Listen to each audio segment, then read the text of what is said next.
Hello guys, this is yet another video, and from your screen, as you can see, we'll be dealing with React state management, and this will be our first example on this channel. So basically we are building a counter onto which you can increase, we can decrease, and all at once you can reset the counter. So stay tuned and get to know how I built this simple counter with React JavaScript. First of all, let me mention that this video is a continuation from our previous video, how to set up React.js. So I will really urge you to go through that video and know how the React JavaScript is set up. So assuming you are up to date with that, simply go to your source folder and make sure it's empty. Delete all the files in that folder because we are starting off from scratch. Great. So once you do that, you'll encounter this error saying that no such file or directory open. Basically, when we were clearing the files, we did delete a file named as index.js, which is the entry point of the source folder. So first of all, let's create that file in the source folder, index.js. Let's again create another file, app.js, and then we'll need app.css,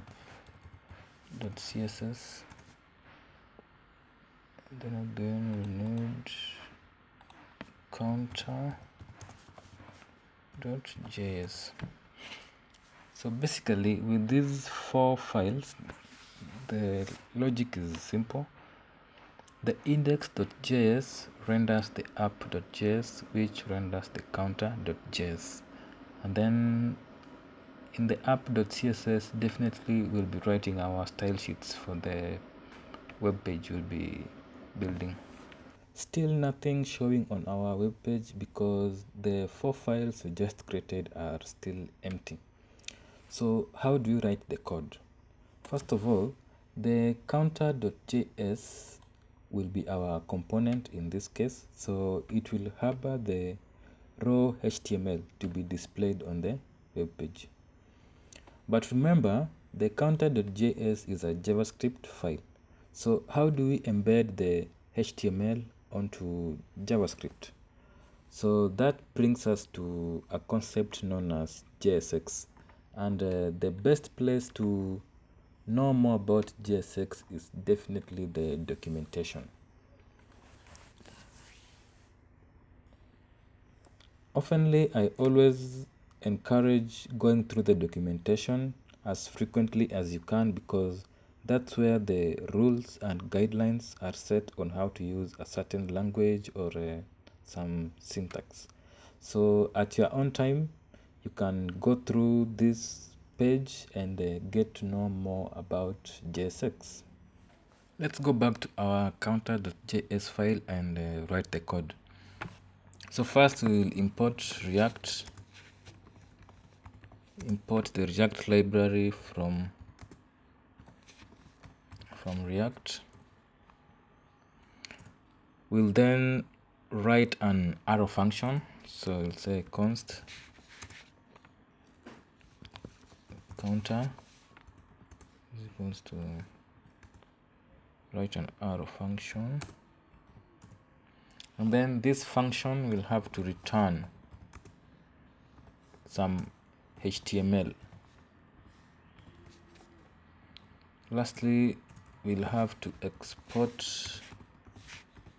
default counter. So we are exporting to allow it to be imported in another file. So let me talk a little bit more about the return. Basically, one most important rule is that you only need one parent element here. For example, we can only have one div element here. So we can't come and have another parent div element here. Right away, that is an error. So make sure you don't forget that. So you should include all your all your children elements within one parent element. So for example, we can have an h1 here and say heading.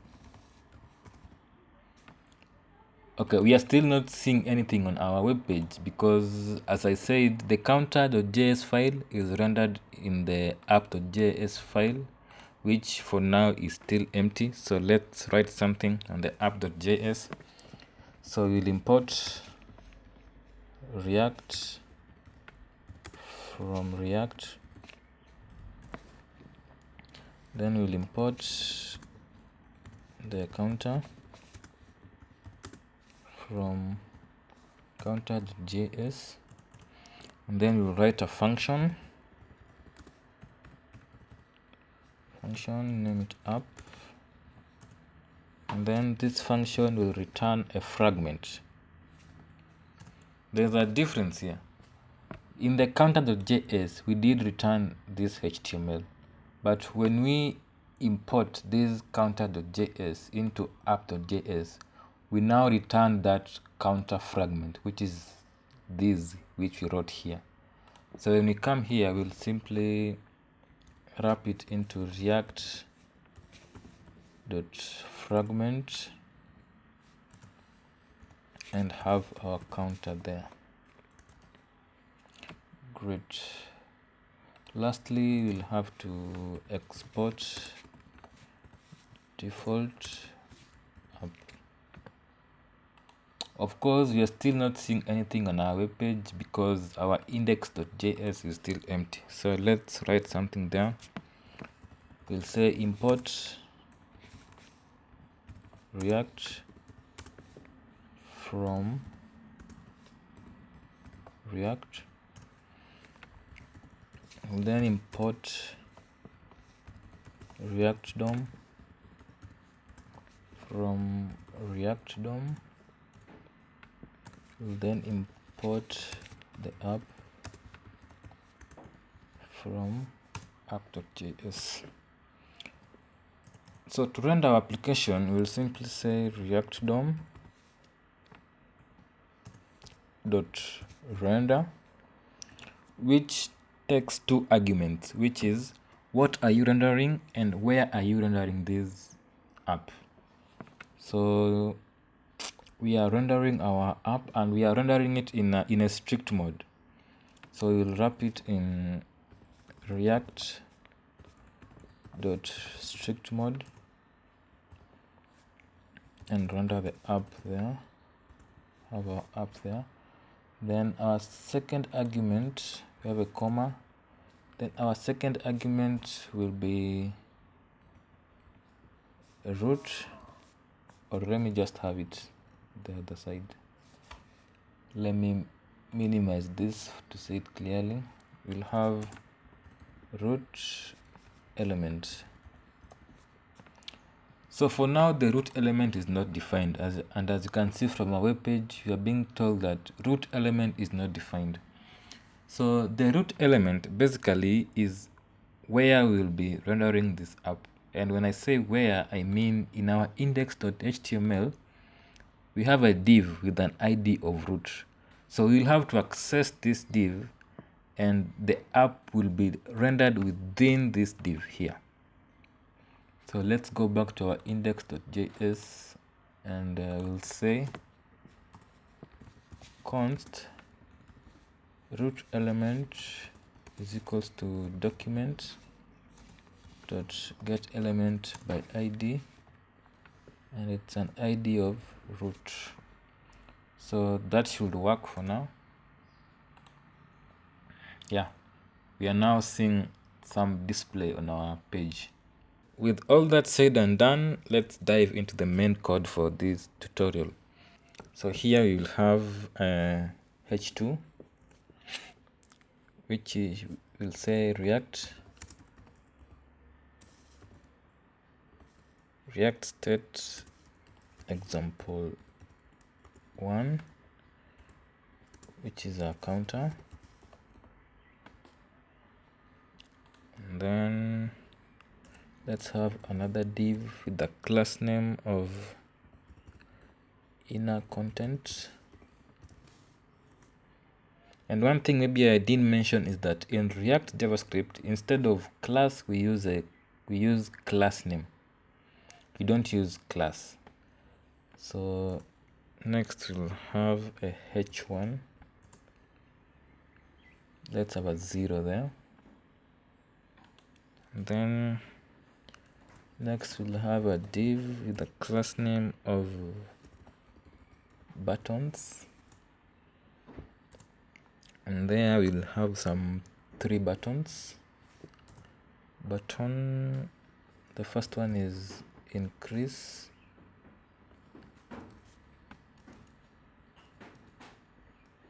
Then the second one, then the third one. So the second one is decrease. Then the third one is reset. So as you can see, we're already having some output on our web page. Okay, it's not so presentable, so maybe we should add some CSS. So let's go to our app.css, and we'll have that. So we'll say box sizing. Let's have a border box, and then a background color of white smoke, and then the margin should be 0 outer. Then the font family, we'll use that first one is okay. So let's have dot container. Here I will say margin top should be 50 pixels. Then we'll have text align to be center. Okay, we should add this class name to the div element. So we'll say class name is equals to container.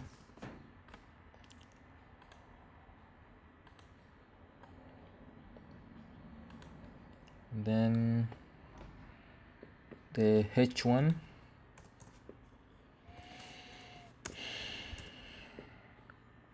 we'll have font size. Let's have font size at 3 rem. Then the width, let's have it at 20%.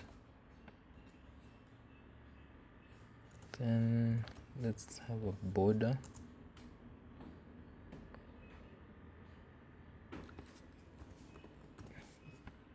Gray solid at 4 pixels. Okay, maybe I forgot something. The CSS is still not loading. Maybe we still haven't imported it into the app.js. So let's go to app.js and let's include our app.css. So import app.css. Yeah, so we are seeing some changes. So next we'll go to h2,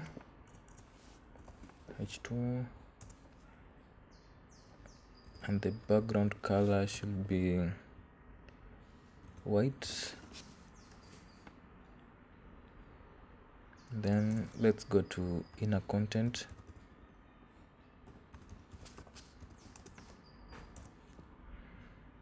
Padding, let's have it at 50 pixels. And then let's target the buttons. Padding top to be 65 pixels.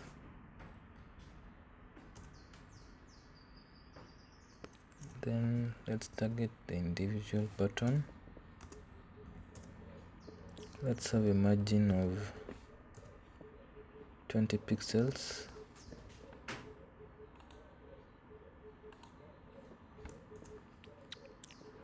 Then The display should be inline block, some border color,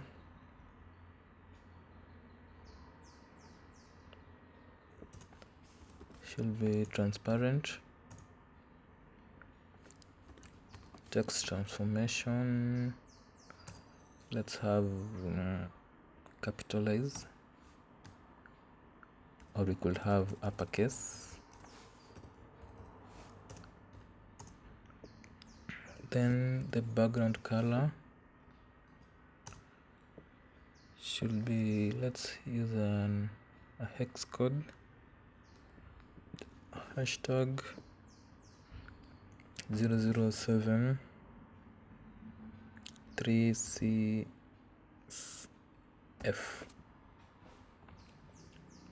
It's some shade of blue, yeah. Next, let's have the color to white. Cursor should be pointer, yeah. Then the font size should be 1.2 rem. Then the border radius should be 5 pixels. Letter spacing, let's have it at 0.1 rem.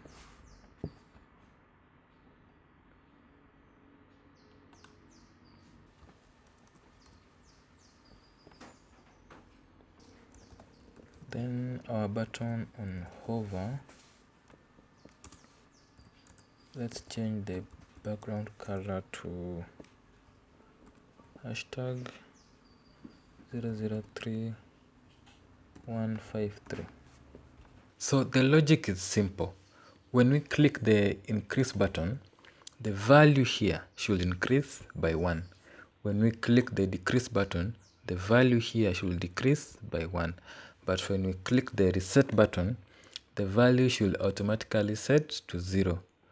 So that brings us to a concept known as state, which is simply an instance of a component.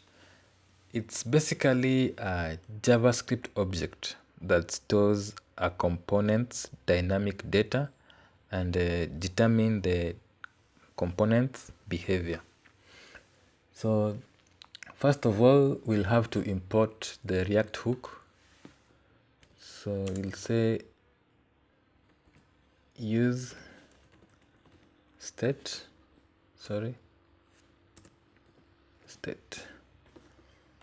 and then we'll have to introduce state variables.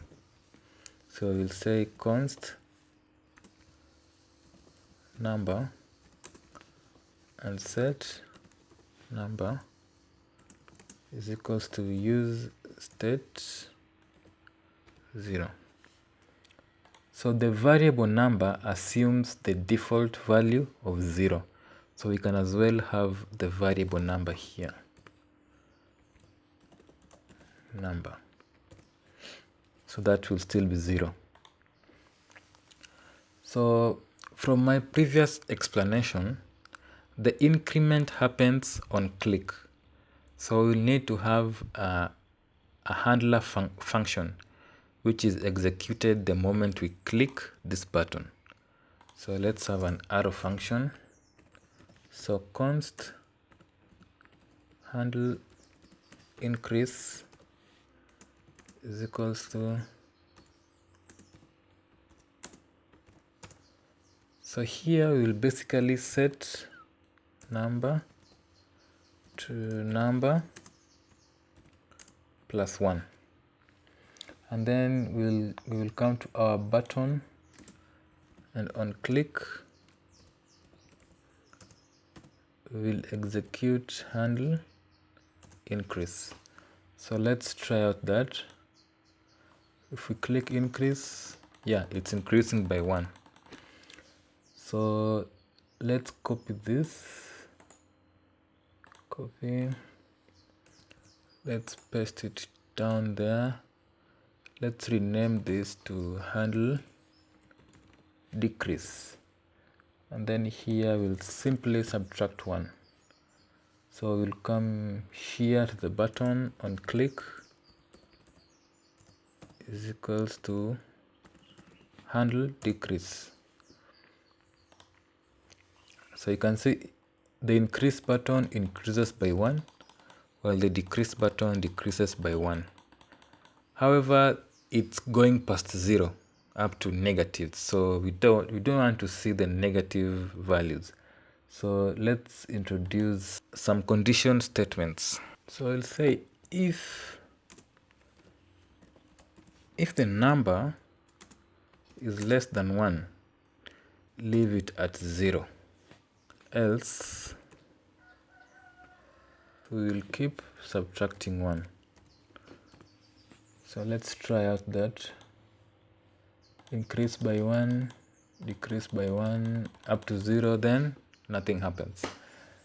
So let's handle the reset button. So once again, let's copy this.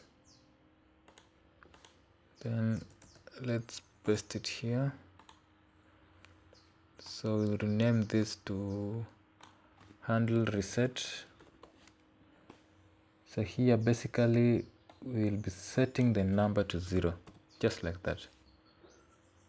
And then at the button, we'll say on click is equals to handle reset. So the increase increases by 1, the decrease decreases by 1, then the reset automatically sets it to 0.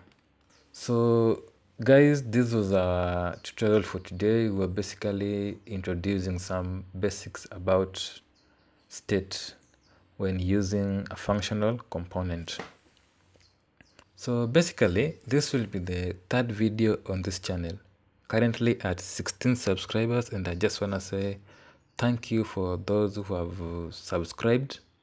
Actually, it's 17 subscribers. Yeah, guys, I just got a new subscriber right now. So thank you guys, and I hope you'll subscribe, comment, like, and share our videos. And I'm hoping to see you in our next tutorial. Thank you.